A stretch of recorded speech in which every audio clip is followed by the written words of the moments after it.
ibabaan natin yung bahay, papatingin natin kung may bad spirit or... Bakit pa? Pwede ko bang malaman ang pangalan ko?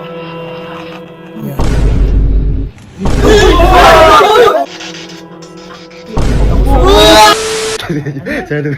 Diba nung nakaraan, tinakot natin si Kojak tsaka si Kalo. Ayun, kabang-kabi na rin. Ngayon ba, kakarating lang ni Paktor.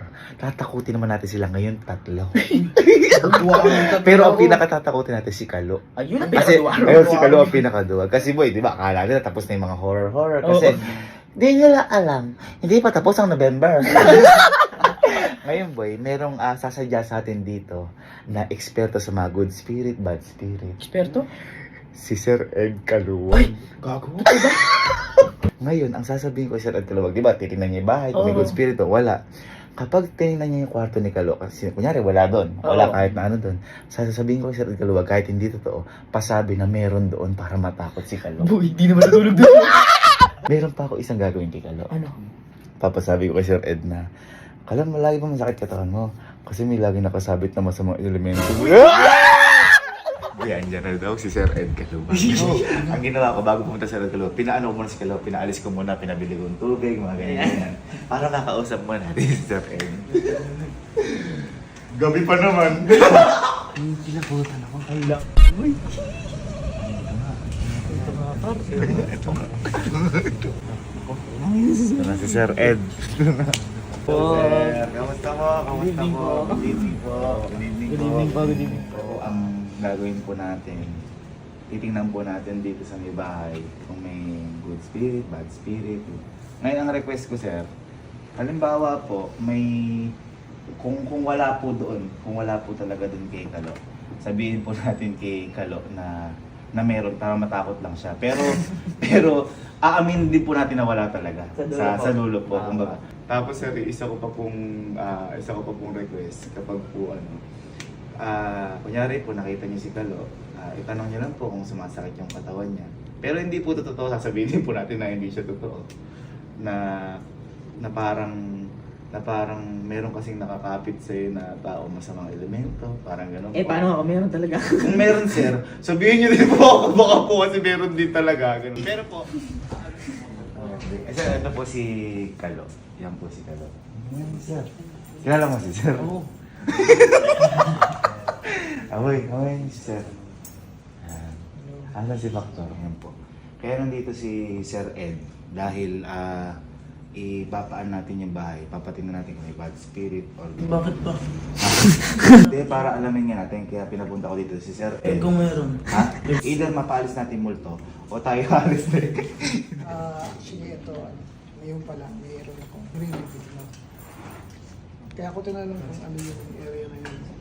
Tapos yung grupo dito, pumunta tayo sa... Itong lugar na ito, ano ba ito dati? Itong lugar na ito, meron akong nakikita dyan. Ito yung madalas yung nakikita, di ba, sa Apo. LGS. Okay. So, para ma-prove na hindi siya pwedeng i-control ng na ikaw yung mismo mag-i-ikot. Ano, ganyan mo, tinan mo.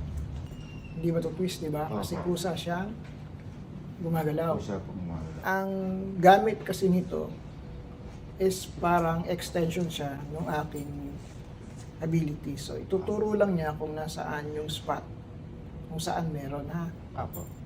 Tingnan ninyo kung saan siya kusang pupunta. Okay. So, isang direction, dito ako nakaharap. Tama? Opo. Pabalik na rin natin. So, dito naman ako nakaharap. Kanina ito yung unang gumalaw, di ba? So, ngayon, tignan natin. Okay. Oh, para mas katalikod naman ako. So, kung nakatalikod ako, kung nasaan yung hihilan niya, doon siya pupunta.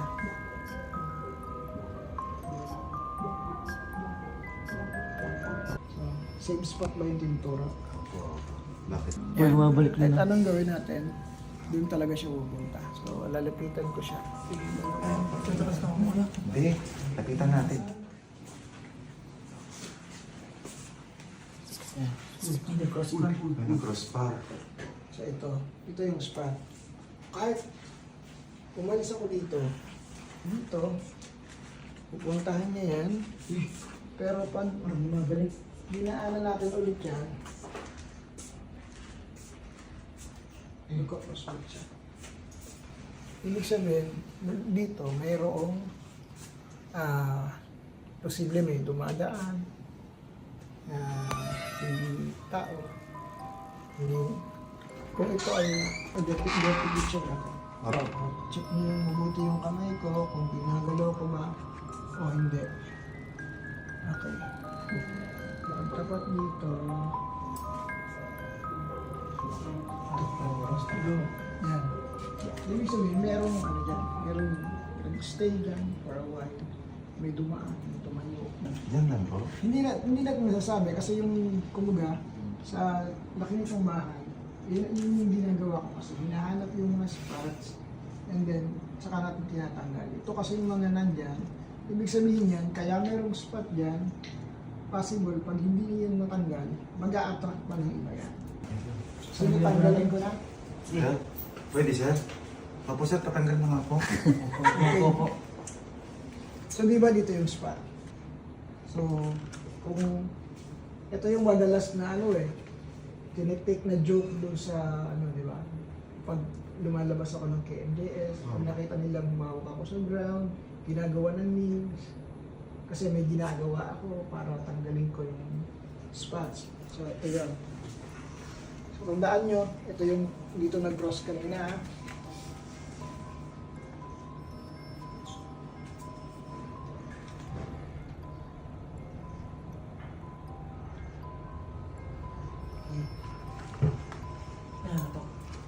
Tingnan natin.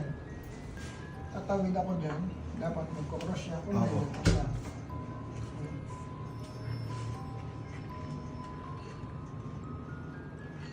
Hindi. Hindi ayos. Okay. Ano ba? Ano na? Nasaan na po yun? Huwag mo na tanongin. Huwag mo na tanongin, tinatanong mo pa kung bumalik pa yun. Saan ko gusto ko ilagay? Bro, Wala na po. Ang tandaan nyo lang ang hindi okay, pag ang isang room, pagbukas mo, ang pinto, may salamin agad. Okay lang. Kasi pag may salamin dyan, nakita pang pinto, ilan na yung pintuan? Dalawa na. Isang totoong pinto, at saka isang pinto na hindi na pangtao. Kasi yung salamin, palaging nagiging portal o lagusan. So, hindi dapat natin pagtapatin ang salamin at ang pinto.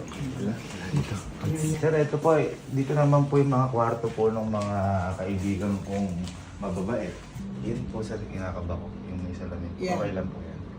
Kagaya niyan salamin. Sino yung ano sa inyo? Yung malakas yung pakiramdam. Si Kalu po. Halika. Hindi ako Halika kuya. kasi. Malakas pa yung Nakararamdaman mo ng lungkot ka eh. Yung malakas lang yung pakiramdam. Yung alam mo yung karamdam na parang may puwersa sa harapan mo. Hindi ko po alam yan. Alam niya yun. Hindi po.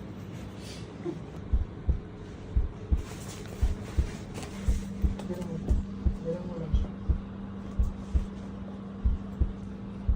Huwag mo Ito pa mo, may hirap ka. Tinignan ko lang kung malakas pakiramdam mo. Sige, sige. Ganito kasi yung pakiramdam dapat. Kung talagang nararamdaman is yung parang mayroong tumutusok sa Dito po.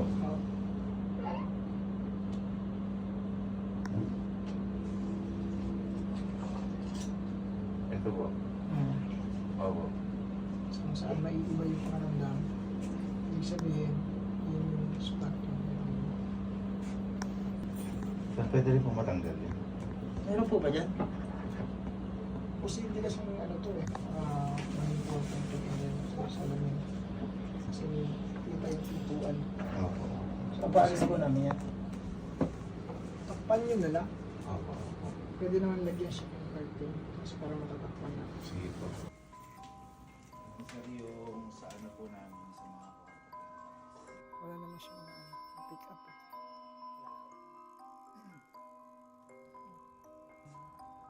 Clear naman siya. Ito mismo kwarto mo. Opo, ito po yung kwarto ko po. Medyo may kakaiba. Gamit tayo ng apps. Yung, alam nyo ba yung tinatawag na ghost box? Hindi pa po. EVP, ang tawag doon is EVP means electronic voice phenomena. So, ginagamit ko to sa mga investigation. Although apps lang yan, pero frequency kasi to na parang radio frequency na random. Puro lang tsh. Pero pag tayo nagtanong, posibleng may sumagot. So, ganyan lang siya, di ba? Yan lang, yung tunog niya. So, kung meron dito, may maririnig kayo magsasalita.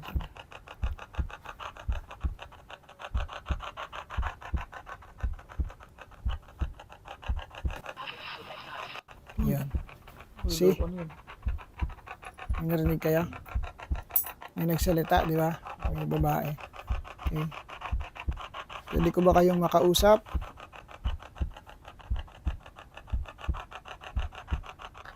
Nawala. Pero kanina meron. Okay. So, ibig sabihin, may time na nagpupunta siya dito. Babae. Pwede po kung di na siya pumunta? Tingnan natin kasi aalamin natin anong dahilan bakit siya nandito. So isa yun sa dapat inuugat kumbaga dapat inaalam ano yung dahilan bakit meron sa isang lugar. Ito na po yung last na ano. Ito po yung last na kwarto. Ito po yung kalo, kojak, tsaka kala factor po. Ay,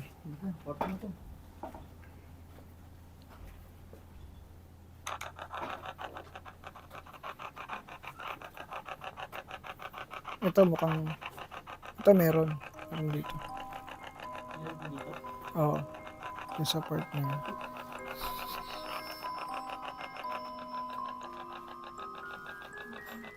Sorry na. Meron dyan, kuya. Yan. Ito yung spot. Ay, hindi. Uy, salamin din kasi. May reflection kasi yung salamin tsaka yung pintuan, no? Nagre-reflect siya. So, kahit anong gawin mo, dito talaga.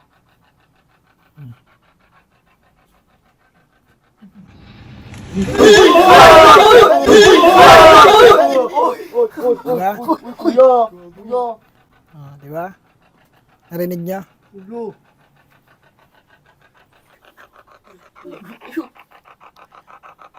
Reflection kasi. Ilan kayong nandito? Hindi ka kinakausap. Ilan kayong narito?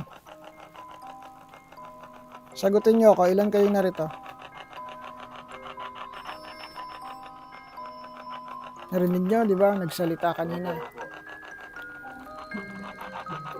Ano lang yung mga nandito is mga random spirits, ibig sabihin, dumadalaw, hindi nag-stay.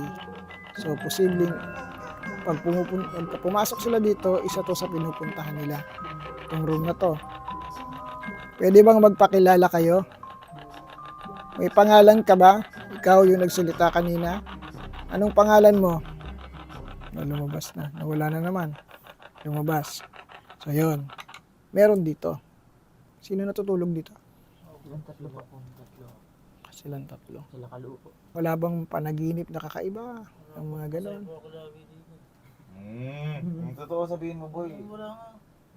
Usually, pag ganyan, na merong tumitira o may pumupunta, merong bumibisita, ang unang ginagawa nila, kapag nakita nila yung natutulog o yung nakatira, inaano muna nila yan. Tinitingnan nila, tapos kapag gusto nilang makilala, pumapasok sila sa loob ng panaginip. Okay. Ulitin natin dito. Tingnan ko lang.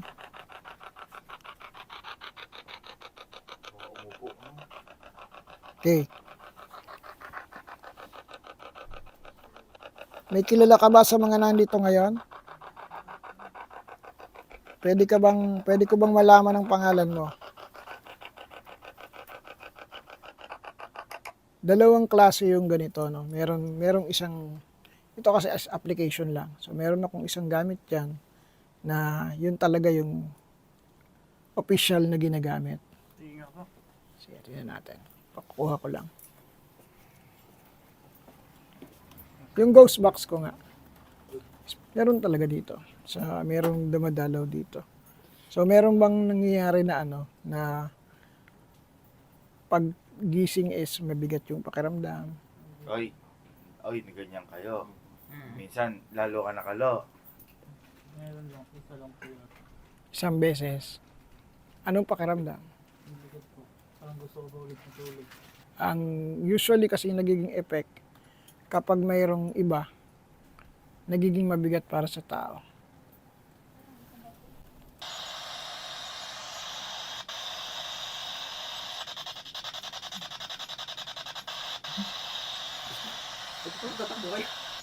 Kaya tumakbo.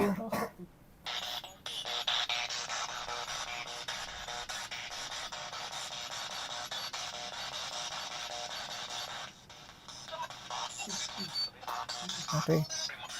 Tanong tayo ha, magtatanong na tayo. So pansinin nyo, meron siyang mga iba't ibang nasasagap na boses. Ngayon, malalaman mo na sumasagot siya ng tanong kapag nangibabaw na salita ay yung sagot sa tanong mo. Mayroon bang, maliban sa mga taong nakatira dito, meron bang mga spirito dito ngayon? So far, wala walang sumasagot. Meron bang ibang spiritong narito ngayon? Yes. Dinig mo yung babae? Yes. Pwede ba nating off yung ilaw? Nandun ko yung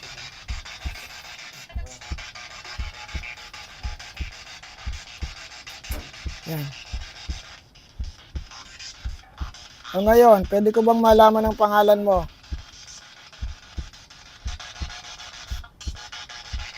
Ano daw? Ang narinig yung sinabi?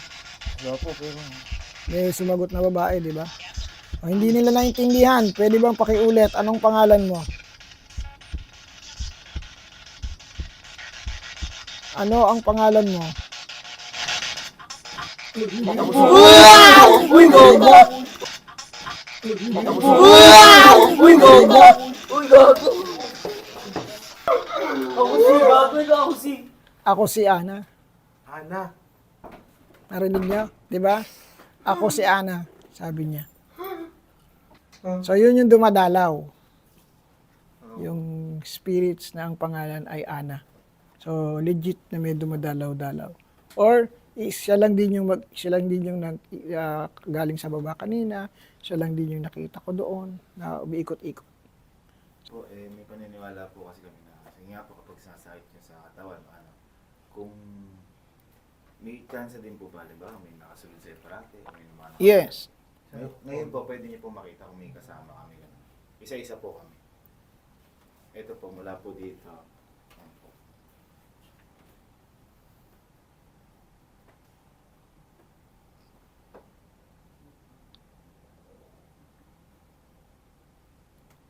So, dito lang sa dalawa na to, merong parang tumutusok-tusok sa tapat ng kamay ko.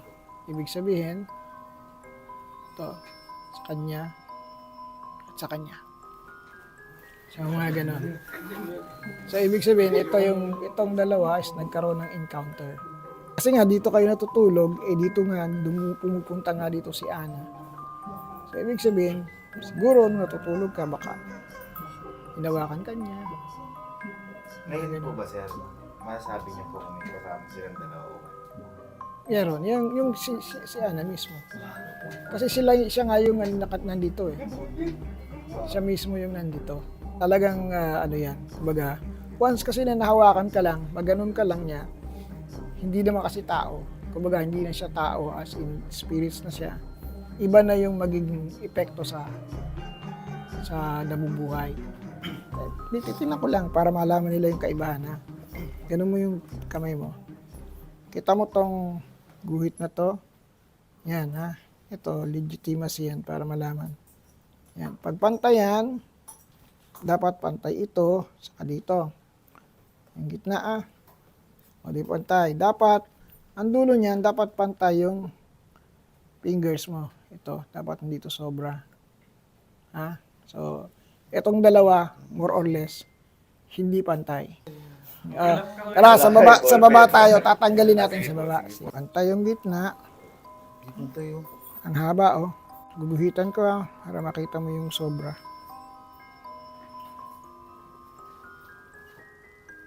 Yan yung sobra. Ganyan kahaba yung sobra. Kita mo? Ikaw. Tapos saka natin tatanggalin. Para makita nyo na mawawala yan. Hindi na po siya babalik. Hindi pa na nga natatanggal eh. Tanggalin ko muna. Excited din ako kasi. Sobra nga. Di ba? Tanggalin ko. Sure ka? Opo. Pantayin mo yan. Pantay naman yan. Hindi pantay, di ba? Yan pag inon, ang laki.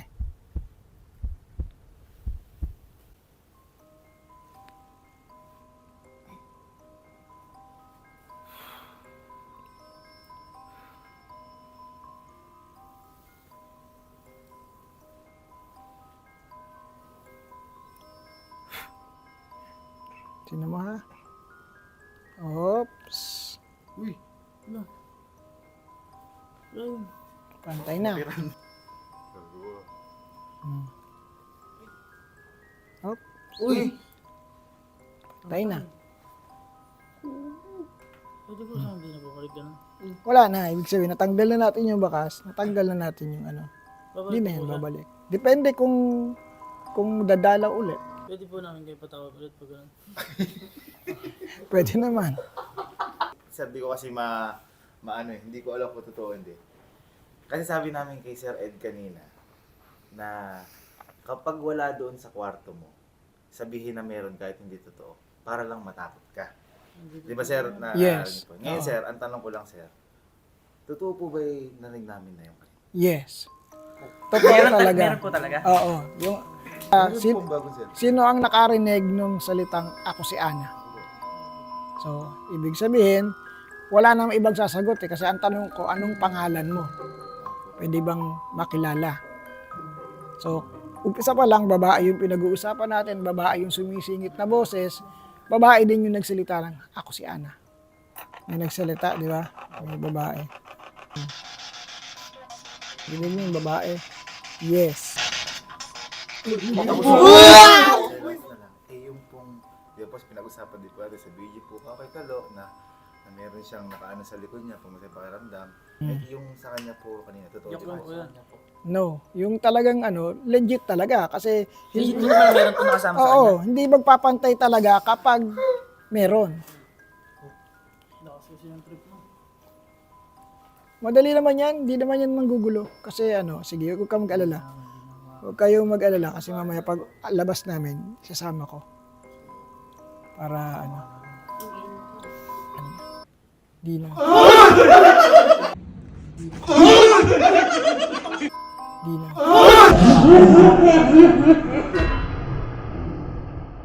Yan, disclaimer lang po. Again, yung mga nangyari po kanina ay akala namin magiging joke lang. Pero naging totoo po siya. Kaya please, ambilin po sa amin, wag po natin itong gawing biro. Yung mga ganitong gawain kasi kailangan po na eksperto para dito.